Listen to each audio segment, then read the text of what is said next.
বিরিয়ানি, আলু ভাজা, ডিম ভাজা করে রেখেছি, এই যে বেরেস্তা ভাজা, মাংস হচ্ছে,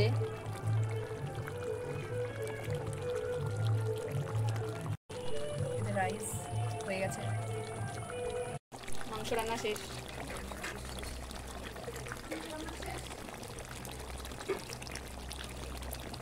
প্রথমে ভাত দিলাম, তারপর আলু, তারপর ডিম, পেঁয়াজের বেরেস্তা, গোলাপ জল, কেওড়া জল, একটু ঘি দিলাম, এবার বিরিয়ানি মশলা,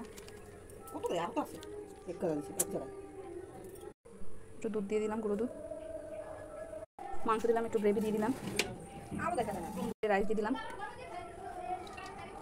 বেশি করে দিয়ে দাও। এবার কয়েক ফোঁটা মিঠা দুধ দিয়ে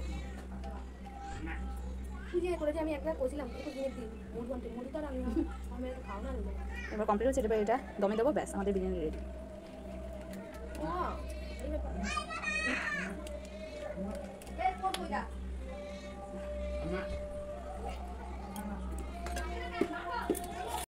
বিরিয়ানি রেডি। উল্টাবো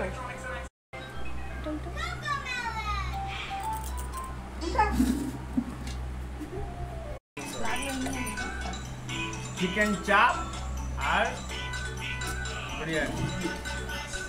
একদিন চলো তাহলে মাদারহাটে যাই। মাদারহাটে ভালো বিরাট বড় হোটেল রেস্টুরেন্ট।